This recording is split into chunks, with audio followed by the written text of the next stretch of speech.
Hello students, welcome back. So far we have discussed the preparation of the alkenes. So 8 methods we have in our syllabus.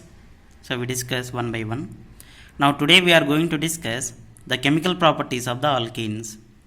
So generally the alkenes, alkynes and alkadienes, they involve in the chemical properties, chemical reactions called as addition reactions, because alkenes, alkynes, alkadienes, they contain unsaturation, that is they have double bond or triple bond carbons.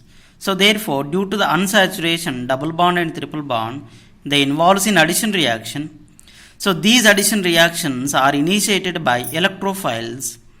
Electrophiles means cations. So these addition reactions are initiated by electrophiles, so that the addition reactions are called as electrophilic addition reactions. Now in chemistry we know electrophiles means cations, nucleophiles means anions. So if we consider the electrophile, CH3 plus means methyl cation, H plus hydronium cation, C2H5 plus ethyl cation. So these electrophilic addition reactions, so shortcutly we say as EAR, electrophilic addition reactions. So generally they does not occur in a single step, means they are not concerted, means they are non-concerted in nature.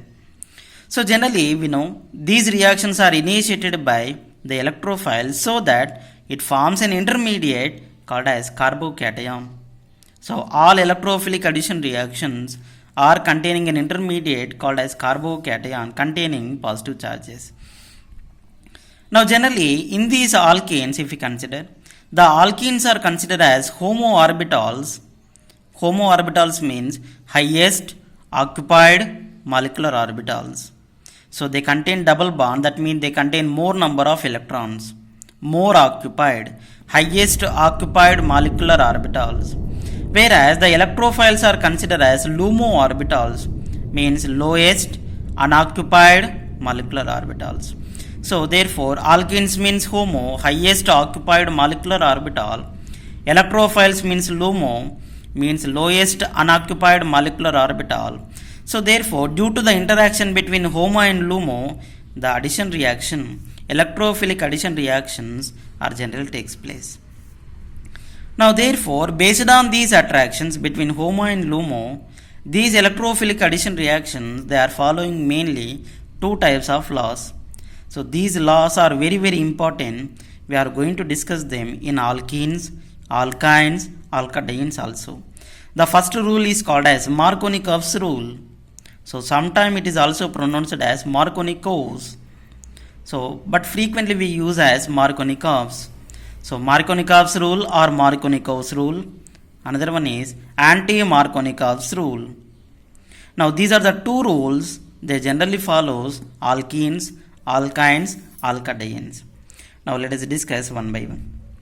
Now we start with the first one called as Markovnikov's rule.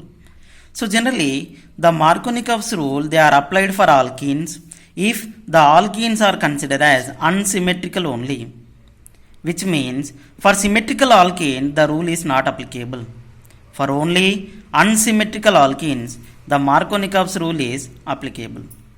So generally according to the Markovnikov's rule, the rule says that whenever we have an unsymmetrical alkene, then for the unsymmetrical alkene the negative part or anion called as nucleophile is attached to the double bonded carbon which contain less hydrogens. तो alkene में double bond carbons रहता है. For the double bond carbon which is attached by the nucleophile if it contain less number of hydrogen. तो double bond carbon के पास hydrogen कम रहे तो nucleophile anion attach होता है. Similarly, the positive part cation or the electrophile is attached to the double bonded carbon, unsaturated carbon which contain more hydrogens called as Markovnikov's rule. तो double bond carbon में hydrogen कौन सी carbon के पास कम रहे तो वो carbon को nucleophile attach करना है. कौन सी डबल बॉन्ड कार्बन के पास हाइड्रोजन ज़्यादा रहे तो इलेक्ट्रोफाइल कैटआयन अटैच करना है. So that is a rule called as Markovnikov's rule. So we are already said. So this rule is applicable for only unsymmetrical alkenes, which means it is not applicable for unsymmetrical alkenes. Now let us consider one by one example.